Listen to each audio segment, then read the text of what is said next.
Voici format court, un enregistrement de courte durée à l'instar des comic strips Actual Play, du podcast états-unien Decent Realities, de la communauté The Gauntlet.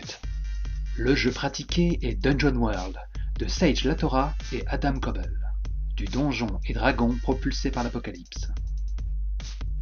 Bonjour auditeur, je m'appelle Antoine et je jouerai le rôle de maître du jeu. Je suis Volsung et j'incarnerai le magicien Azek Shistra. Dis-moi Azek, la dernière fois que nous t'avons vu, tu as fait une découverte qui t'a placé en plein milieu d'un conflit. Est-ce que tu peux nous en dire un petit peu plus? Azek a découvert que le prêtre Laszlo était déjà sur une piste avant son trépas. Il y a un différend entre le village de Toron et la reine des fées des Bois d'Os. Azek lui a ainsi demandé audience et a obtenu confirmation que Bognar, le bourgmestre, a commis un crime aux yeux de la reine. Il réclame son cœur pour lever la malédiction, rien que ça. Il n'a pas encore la certitude que Lia soit le loup-garou et que cela soit l'œuvre des fées, mais visiblement Bognar a quelque chose à se reprocher. Azek est donc en train d'obtenir de mystérieux aveux au moment où nous l'avons laissé. Lors de ta rencontre avec la reine des fées, celle-ci t'a dit que si elle avait fait peser cette lourde malédiction sur le village de Toron, c'est parce que quelqu'un de cher lui avait été pris. Et que, œil pour œil, dent pour dent, elle prendrait quelqu'un de cher au village. Sauf que Bognar a déjà perdu Niobé, là. L'addition est un peu lourde. C'est effectivement peut-être ce que tu te dis, mais les entités comme les reines féeriques ont leur logique bien à elles, une logique parfois cruelle. Tu te trouves maintenant devant ce père éploré, ce père en détresse. Il s'est maintenant effondré, il est à genoux en sanglots, devant cette force impossible qui veut lui arracher ce qu'il a de plus cher. Il est à tes pieds. Autour de toi, son foyer, faiblement éclairé par les quelques braises qui restent encore dans cette cheminée. Et l'odeur, cette odeur d'alcool, sans doute que le père buvait pour oublier, en attendant. Et les lueurs de ces braises viennent comme souligner le métal de ses menottes fracturées. Que fais-tu? Azek a toujours les deux mains posées sur les épaules du bourgmestre, et il déclare avec véhémence « Qu'est-ce qui a poussé la reine des fées à vous réclamer la chair de votre chair? Pourquoi Lia? Pourquoi demander à un père un tel prix? Que lui avez-vous fait ?» Alors que tu parles, tu sembles parler au vent à l'extérieur de la maison, qui semble s'accélérer, et les sifflements sous la porte deviennent presque assourdissants. À tes pieds, un père inconsolable, pris dans une torpeur. Si tu n'arrives pas à le calmer, tu n'obtiendras sans doute jamais de lui. Tu sens en lui comme un barrage qui enfin rompt, alors qu'il semble prendre conscience du tragique de sa situation. Que fais-tu? Azek finit par mettre un genou à terre. « Vous savez que Renold est innocent, n'est-ce pas? Vous savez que c'est la bête qui fauche vos semblables, n'est-ce pas? » Écoute, est-ce que tu peux me faire un petit jet de défi de danger sur la sagesse, s'il te plaît? C'est parti. 9 succès partiels. T'essaies d'obtenir quoi exactement? J'essaie juste de le pousser à parler, parce que le cas de Lia n'est pas ma seule interrogation. Ça marche. Bon bah écoute, Bognar semble se calmer. Il est pris comme d'hyperventilation. Et entre ses respirations saccadées, il leur fallait un coupable. Ils auraient posé des questions. La vie d'un étranger pour la vie d'une d'entre nous. Azek acquiesce doucement avec un regard triste. Vous l'avez fait pour protéger Lia? Est-ce que c'est elle que la malédiction a frappée? Elle n'y peut rien, elle est innocente. Je ne sais pas comment la sauver, mais ce n'est pas elle lorsqu'elle prend cette forme. Elle ne se rappelle même pas. Elle se rappelle même pas d'avoir tué sa propre mère. Et les sanglots reprennent de plus belle. Alors que le barrage finit de s'effondrer. Il saisit le bas de ta cape, comme s'il avait besoin de quelque chose à laquelle s'attacher pour ne pas être pris dans le torrent de ses émotions. Cette malédiction est un châtiment, je dois comprendre pourquoi il s'est abattu sur vous. Dites-moi quel marché a été rompu. Pourquoi la reine des fées vous poursuit de sa haine? Il semble se calmer. Je me permets d'ajouter, si nous réussissons à obtenir le pardon de la reine des fées, Lia n'aura pas besoin d'être sacrifiée pour le bien du village. Tu vois ce qui pourrait être une lueur d'espoir dans le regard de ce père. Ça semble lui donner l'énergie suffisante pour se relever, d'abord d'un genou, puis de l'autre. Il se saisit d'une braise dans la cheminée et s'en sert pour allumer une lampe tempête. Il reste un moment contemplatif des quelques flammes qu'il a attisées en bougeant les braises. Puis se tourne vers toi et attends, je vais te montrer. Il s'enfonce dans une autre pièce de cette maison. Tu l'entends gravir des marches ou une échelle. Tu entends ses pas au-dessus de toi. Il traîne quelque chose de lourd. Peu de temps après, il rentre dans la pièce, tirant une large tapisserie enroulée, qu'il déroule sous tes pieds. Une forte odeur d'humidité et de poussière règne maintenant dans la pièce. Et à tes pieds, sur plusieurs mètres de long, une tapisserie d'ocre et d'argent, sur laquelle est tissé de nombreux dessins, manifestement contant l'histoire de ce village. Bognar se tourne vers toi et en montrant la tapisserie d'un bout de menton, te dit « J'ai toujours cru que c'était des histoires ». Il te désigne en fait une partie de la tapisserie où tu vois clairement celle que tu as rencontrée il y a peu dans les bois. Une femme d'une beauté incroyable, à la peau blanche, la reine des fées. Elle est manifestement en train de discuter avec les villageois. Le reste des dessins est complexe. Tu vois que la tapisserie est manifestement très âgée. Certaines parties ont été abîmées par des mythes ou autres abus du temps, ce qui va rendre le déchiffrage d'autant plus complexe. Que fais-tu? Lazek d'antan aurait été fasciné par un tel casse-tête, mais il n'a plus cette même lueur dans le regard. Et il se contente de déclarer j'imagine que le village de Toron vivait depuis longtemps en bonne entente avec ce peuple. Qui se rappelle de ce temps-là, de cette époque-là? Il fixe la tapisserie, et tu devines qu'il a sans doute déjà passé des heures et des heures à essayer de la comprendre, mais que celle-ci lui reste un mystère. Il commence à passer la main sous son menton. Peut-être que le vieux Kima pourrait s'en rappeler, s'il est encore vivant. Vous êtes en train de me dire que vous avez offensé la reine des fées et vous ne savez pas comment? Il change d'humeur, il a l'air un petit peu froussé par ta remarque. Il te dit mais il y a peu de temps, j'ignorais même l'existence des fées. Je ne pensais que c'était que des histoires pour faire peur les enfants. Azek avise la pièce, et puis à nouveau plonge son regard dans ceux du bourgmestre. Le village de Toron n'est pas du genre à se vivre de culture. C'est la chasse qui pourvoit vos besoins, n'est-ce pas? Est-ce que vous vous rappelez d'une fois où, d'un trait, vous avez ôté la vie à quelque chose d'inhabituel? Quelque chose que vous n'auriez pas dû? La reine des fées prétend que vous avez pris une vie de trop. Une vie qui avait beaucoup de valeur à ses yeux. C'est pour cela qu'elle vous en veut. Quand tu dis ça, il a la réaction d'un homme qui vient de comprendre quelque chose. Et en serrant le poing, il dit Daruk. Et alors que tu entends le nom de ton compagnon de voyage prononcé, tu te souviens que celui-ci s'était vanté d'avoir vendu pour une belle somme d'argent la pelisse d'un loup, du plus gros loup qu'il n'avait jamais vu. Eh bien joué, tu as recyclé le PNJ de la première heure. Tu es réveillé de ta rêverie par Bognar, qui maintenant te regarde droit dans les yeux, déterminé. Les animaux semblaient de plus en plus fuir le village, et nos chasseurs doivent partir de plus en plus loin. Mais je savais bien que ce loup avait quelque chose de particulier.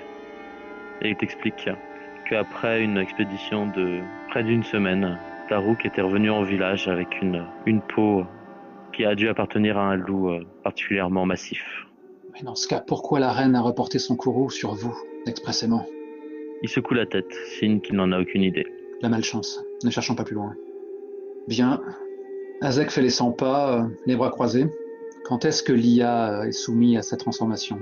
Elle fait ça régulièrement? Est-ce que ça a rapport avec le cycle de la Lune?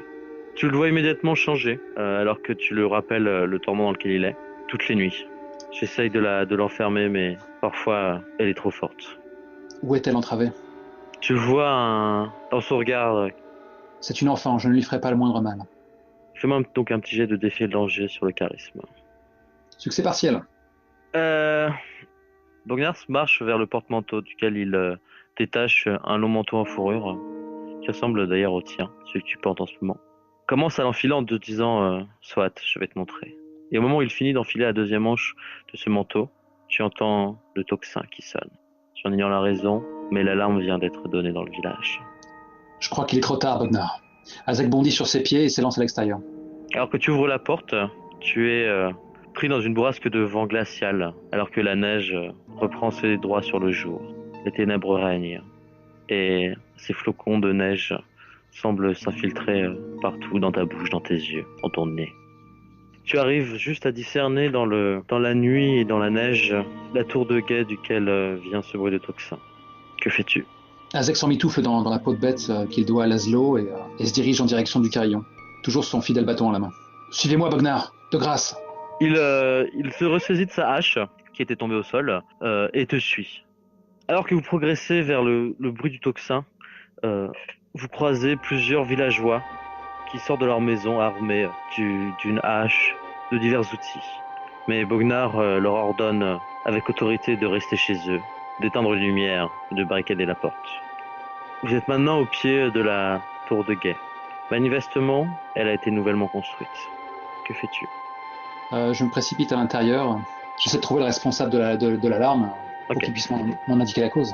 Tu gravis l'échelle, tu comprends au prix de quelques écharpes à quel point cette tour de guet est nouvelle, les différentes marches de cette échelle n'ayant pas été encore usées. Et tu arrives devant un homme qui avec frénésie actionne le tocsin. C'est manifestement un homme du village, habillé de peau d'animaux. Qu'avez-vous vu? Il sursaute à ton contact, te dévisage, mais rapidement juge que la situation dans laquelle il est maintenant est plus immédiate que de savoir qui tu es exactement. Il montre, et de son doigt tremblant, il te montre la limite sud du village, séparée du bois par une dizaine de mètres. Une forme. J'ai vu une forme. Il y a quelque chose là-bas. Est-ce que Bognar m'a suivi ou pas? Oui. Alors que celui qui faisait le guet finit sa phrase, Bognar arrive et c'est bon Hurlo, tu peux arrêter de faire sonner ce satané tocsin. Rentre chez toi, barricade-toi. Ce sur quoi le villageois ne se fait pas prier et commence à descendre l'échelle. Bognar vient se placer à tes côtés en fixant la lisière de la forêt. Tu vois quelque chose? Je ne sais pas si nous sommes de taille à la stopper, mais nous devons essayer. Sans quoi quelqu'un d'autre mourra cette nuit. Tu regardes? Tu crois que c'est elle? Ça peut être un ours, ça peut être autre chose. Il faut aller voir. Si c'est un danger pour le village, nous agirons en conséquence. Si c'est Ronald, eh bien nous aurons une petite conversation. Il se plante entre toi et l'échelle. Si c'est elle, je te demande de jurer de ne pas lui faire de mal. Azek regarde l'homme avec intensité, et ce faisant, il y a cette pensée qui lui traverse l'esprit.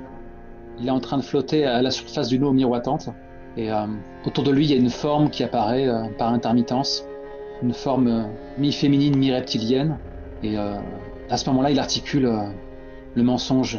Une fois qu'on y a eu recours, cela devient tellement facile. Et là, il revient au temps présent, et en fait, il est en train de sonder les ténèbres du haut de la tour de guet, et alors que Bognar lui lance cette supplique, il se surprend en train de manipuler la gemme montée en pendentif, qui est le souvenir de sa disgrâce. Et il se contente de déclarer j'oublie pas que cette bête reste toujours liée à votre fille, une innocente. Et il a lâché ça avec un regard impassible. Alors que tu finis ta phrase, il s'approche de toi, comme pour t'interrompre. Il te tend sa main, signe qu'il attend de toi un salut de guerrier. Jure-le-moi, Azek. Azek hésite à se saisir de cette main, car il sait que si la petite est condamnée, il se devra de l'empêcher de tuer à nouveau. Et d'une voix empreinte de gravité, il déclare je ne peux pas vous le promettre, Bognar. Elle est devenue une bête, elle a un danger pour vos semblables. Si elle se jette sur l'un des vôtres, devrons-nous contempler le carnage sans rien faire? De toute manière, je doute d'avoir les moyens de la vaincre, vu ce qu'elle est devenue. Vous devrez vous contenter de cela. Fais-moi un petit jeu de négocier, s'il te plaît. Ok, 9 succès partiels. Le PNJ fera ce que vous demandez si vous apportez immédiatement la preuve que vous tiendrez parole. Là, c'est un peu délicat. Hein. En fait, ce qu'il va faire, c'est qu'il il te toise. Clairement, il est en train de pondérer sa décision. Alors, promets-moi que si ça devait en arriver là, tu ne la ferais pas souffrir. Il lui pose une main sur la poitrine, plonge à nouveau son garde ancien et déclare « Ce que vous me demandez est impossible. Naturellement, je veux ménager cet enfant. Mais le puis-je seulement? Chaque nuit, elle prend la forme de cette force de la nature, de cette créature sanguinaire. Je ne pense pas pouvoir la chasser ou l'apaiser avec des suppliques. Je ne peux pas vous le promettre tant que je ne saurai pas à qui j'ai affaire. Et nous perdons un temps précieux. Vous n'êtes pas obligé de me suivre. » Toi qu'il te repousse quelque peu, et dans un grognement, tu vois qu'il est énervé, qu'il essaie de le dissimuler, mais qu'il est beaucoup trop franc pour ça. Viens, Zach, puisque c'est comme ça, allons-y. Petit sèchement, alors qu'il commence à descendre l'échelle. Comment tu comptes faire pour la retrouver? Je vais aller dans la direction que pointait le hurlot, lancer mon fameux sortilège de lumière et tenter de repérer des traces. Ok. Il faut identifier au moins ce qui est passé par là, quoi. Donc tu te trouves maintenant à l'orée du bois.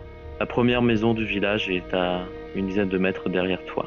Les ténèbres règnent dans la forêt, dans le bois d'os devant toi. Et le froid, ce froid presque insupportable, glace ta peau. Vas-y, fais-moi ton petit jet de lancement de sort. Le temps de la traversée, Azek a lancé Dragar en coin à son camarade. Il y avait toujours cette phrase qui retentissait dans son esprit. Je réclame son cœur. Mais il n'a pas fait cette confidence. Lance un sort. Et car tu connais un moyen de sauver la petite. C'est de tuer le père. Tout à fait. Et je ne l'oublie pas. Mais je ménage mes effets. Lux Pardon. Belli, avec un 10. La lumière de ton bâton vient donc éclairer les environs. Et tu remarques d'énormes traces fraîches dans le manteau de neige qui s'enfonce dans le bois d'os. Il se retourne vers Bognar en regardant vaguement d'où provenait cette piste. Je ne sais pas où vous avez entravé Lia, mais est-ce que ça fait sens? Est-ce que vous pensez que c'est elle? Il s'est agenouillé à côté. Il s'était manifestement perdu dans la contemplation de cette trace. À ce moment-là, aux aguets, nerveux, Azek finit par déclarer « Ça n'a pas d'importance, cette bête reste un danger pour les brebis dont vous avez la charge. Allons-y, traquons-la. Comment est-ce que tu comptes faire ça? Je vais suivre bêtement les traces, n'est pas rôdeur qui veut. Je fais avec ce que j'ai. » Tu es donc maintenant dans ce bois d'os. Difficile de savoir depuis combien de temps Azek brave la neige et le froid en suivant ses traces. Mais tout d'un coup, tu sembles arriver dans une clairière. La neige devient de plus en plus épaisse, alors qu'elle ne semble pas vouloir s'arrêter de tomber. Les traces semblent traverser cette clairière. Que fais-tu? Même si je m'aventure là-dedans à découvert, de toute manière, avec ma lumière, je fais une cible de choix, donc je vais pas ralentir l'allure. Alors que vous progressez, Bognar est resté très près de toi, profitant de ta lumière et guettant de tous les côtés. Tu lis son inquiétude dans son regard. Je le dévisage avec plus d'attention. C'est de la crainte qu'il a que je vois dans ses yeux. Manifestement, oui. Puis-je vous faire confiance? Vous avez déjà accusé Reynold à tort pour protéger votre enfant. Je connais votre secret. N'auriez-vous pas envie de me faire disparaître dans un espoir vain de protéger votre enfant? Ça ne serait que retarder l'inévitable. Il a l'air surpris par ce que tu lui dis. Dans un murmure, il te répond « Azek, tu te trompes sur mon compte. Je n'ai jamais voulu de mal à Reynold.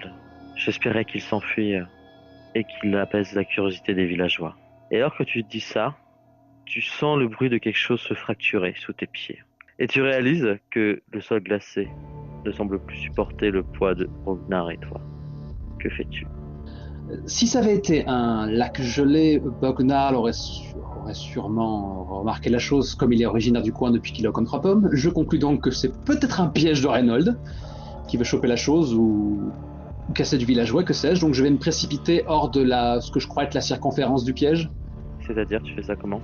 T'as une fraction de seconde pour réagir. Hein. Je vais rouler sur le côté, quoi, en m'éloignant de Reynold, en partant du principe qu'on est au centre de ce piège. Ok, et écoute, fais-moi un petit jet de déchet de danger sur la dextérité. Ça me convient. C'est un échec, c'est un 6. Petit point d'XP, ce sera toujours ça de prix. Alors que tu prends tes appuis pour sauter sur le côté, c'était le temps de trop. Et le sol se fracture sous tes pieds. Tu chutes. À un moment donné, tu sens la main de Bognar te saisir, puis te lâcher. Cette chute semble durer comme une éternité. Et tu heurtes violemment le sol, te faisant recouvrir par la neige qui tombe de là où tu étais. Fais-moi un petit jet, un des 10. Un des 10, Mazette. Ouais. Je peux survivre à cela. 10. J'ai un point de vie. Vas-y, décris ma détresse. Ce qui te permet de reprendre conscience de cette sensation de te noyer, essoufflé dans cette neige qui te recouvre. Tes poumons sont en feu alors que ton corps est gelé. Que fais-tu? Ce froid, est-ce que ça tait la douleur qui est la source de tant de mal? Qu'est-ce que je me suis fracassé en fait? Le problème c'est que tant que tu ne bouges pas, tu ne peux pas savoir. Ton corps entier est comme mort par le froid. Est-ce que tu m'autorises à discerner la réalité pour voir si mon éducation me permet de savoir que faire dans une telle situation? Alors c'est plutôt étaler la science plutôt que discerner la réalité. Ok, je veux bien étaler la science ou quelques moves que ce soit pour agir avec astuce dans une telle situation avec mon seul point de vie vaillant. Donc étaler sa science. 12, succès complet. Waouh. Eh ben écoute, je pense que tu te rappelles, lorsque tu étais jeune, un vieux conte de la famille qui était venu passer l'hiver dans la demeure familiale t'avait raconté comment une fois il avait été pris dans une avalanche. Il t'avait expliqué qu'en creusant une poche devant son nez et sa bouche, il avait réussi à gagner suffisamment de temps pour permettre au secours d'arriver. Merci Google. Merci Wikio. Que fais-tu? Arzella, tu ne m'es plus apparu depuis ma disgrâce. Est-ce ainsi que je dois finir? Après avoir anéanti ce que j'avais de plus précieux? Et maintenant que je ne suis qu'un chien tenu en laisse, censé arracher le cœur encore fumant d'une enfant, est-ce que mon heure est venue? Et donc au prix d'un effort, tente de ramener un de ses membres contre sa poitrine pour tâcher de se creuser cette poche. Impossible de savoir si c'est l'instinct de survie ou si c'est une flamme qui pensait éteinte. C'est à toi de juger. Là. Eh ben écoute, du coup, je vais te demander de défier le danger sur la de constitution, puisque tu endures ce qui t'arrive. Oh la vache, c'est mal barré. J'ai à 0. 11, succès complet, c'est miraculeux. Tu arrives donc à creuser cette petite poche devant ta bouche, et tu réalises qu'il ne reste finalement plus qu'à compter sur Borgnar, si celui-ci a au moins survécu à sa chute. Une dernière chose. Cura inuriam agere ex malo. Le sort de soin que j'ai pu chaparder à un clerc lors de la conception du personnage. Eh ben vas-y, fais-moi donc un lancement de sort. 10, succès complet. Ok. Je lance un D8. Hey, vite! Donc tu poses ta main qui t'a servi à creuser cette poche sur ta poitrine et tu sens ton corps revivre. Une chaleur qui naît d'abord là où tu t'étais touché à la poitrine, qui semble envahir comme par onde le reste de ton corps. Et tu réalises que cette chaleur n'est pas que métaphorique, car la neige semble commencer à fondre et de l'eau commence à te couler sur le visage. J'accepte cet effet secondaire avec joie, MC. Mille merci. Peu de temps après, tu vois comme une tache au-dessus de toi. Et la neige est devenue suffisamment fine pour que tu puisses te relever. Tu es maintenant dans ce qui semble être une crevasse. À côté de toi, un gros tas de neige et l'obscurité. Azek a le visage levé, les yeux fermés, et elle reprend son souffle. Non, son heure n'est pas encore venue. Que fais-tu? Et aussitôt, il s'empresse de fouiller dans la neige, histoire de retrouver son comparse. Fais-moi donc un petit jet de défi de danger sur la dextérité, pour voir si tu vas être suffisamment rapide pour sauver Borgnar. Sinon, je pourrais amener un cœur en parfait état acquis de droit. 9 succès partiels. Tu réalises soudain que ton compagnon devait partager le même sort que toi, et tu te mets donc frénétiquement à creuser la neige. Peu de temps après, tu découvres une partie de son bras, et en remontant, tu trouves l'épaule et le visage de Borgnar. Il respire encore. Mais ces quelques moments de soulagement flétrissent vite, alors que derrière toi dans l'obscurité, tu entends un grognement sombre qui fait comme résonner les parois de l'endroit où vous êtes. Et tu réalises quelque chose. Tu réalises que si tu es arrivé jusque-là, c'est parce que c'est la bête qui t'est emmené. Merci d'avoir écouté Format Court. Et ne manquez pas le prochain épisode de Dungeon World. Going Agro, tu vas parler, Vermine? Tiens.